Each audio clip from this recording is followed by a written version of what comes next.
Hey everyone, this is Dr. Zach Quinn here, Performance Sport and Spine. In today's video, we're going to show you some exercises to help relax your low back or get you more comfortable bending your spine. So unfortunately, a lot of people are told to hold their spine in neutral or an extension and that letting their back round or flex is problematic. However, this isn't true. So there's two issues here. Bending your spine or rounding your low back is something you're going to do every single day, from things like putting on clothes or picking up objects to sitting. It's going to happen. And then secondly, if we hold our spine in any one position and don't move it, it's going to get irritated. To show you this, I want you to take your hand and just move it around. Now take that same hand, make the tightest fist you can, maintain that fist, and move it around. It feels a lot more guarded and clunky and poppy. Again, this is your spine. If it's only stuck in one position, it gets irritated and it needs to move into lots of different positions. So now we'll go over some different exercises to help build confidence in this motion. Now, a couple of things to note is that it's important to find the right entry point. So go as fast or slow as you want. And if some of the exercises really resonate with you, focus on those. If some don't, then don't worry about it. And when you're doing this, I want you to think about three things. Don't hold your breath. These are low load activities. Try to not guard or maintain a specific angle of your spine. And if you feel like your whole body is tensing up, find an easier exercise and then progress. It should be a relaxed, low load, no holding the breath. So the first exercise is the rock back. On your hands and knees, you're going to push back with your arms and rock your buttocks towards your heels as far as you feel comfortable. And again, you want to let this relax and you're not trying to hold it in extension. So again, you want to push back and rock. A couple helpful cues can be to kind of pull the ribs in and round your back prior to rocking back. And then another one can be to kind of squeeze your glutes so you can rock back. And again, if you only can go partially at first, that's fine. And then subsequent reps, try to go farther. But again, it's trying to create motion because as you rock back, your low back will flatten and you'll start to flex and round your back.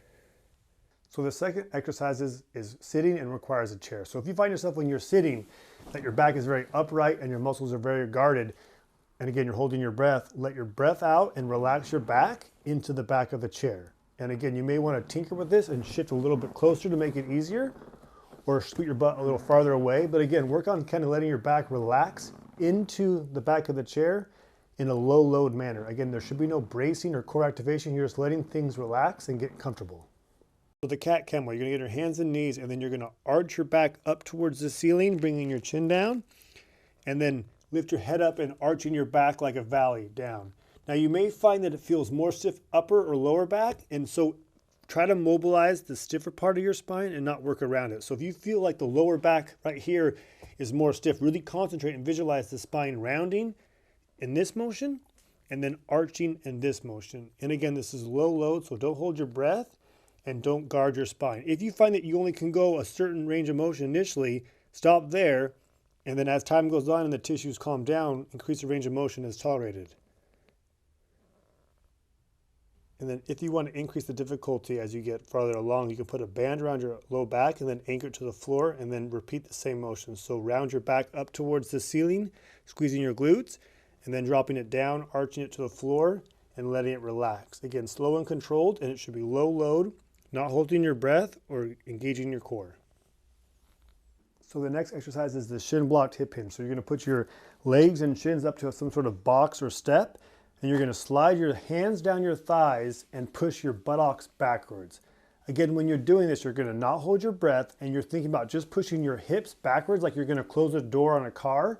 You don't want to think about keeping your back protected or your back arched. Again, you should just let your back relax and push your hips back as far as you feel comfortable, sliding your hands down your knees. Again, you may find that pulling your ribs in a little bit helps decrease the tension. And again, it's important to only go as far as you feel comfortable and then increase range of motion with subsequent reps as you build confidence in the motion. And then from there, once you feel comfortable with that, you can remove the box and start to do kind of a hand slide squat where you slide down as far as you can and then come back up. Again, it's okay to bend the knees because the goal here is just to relax the back. And then as you build confidence and it feels better, try to keep the knees more and more straight. But again, the goal here is just to relax your back. It's not to touch your toes or keep your knees not from bending. But again, just don't hold your breath.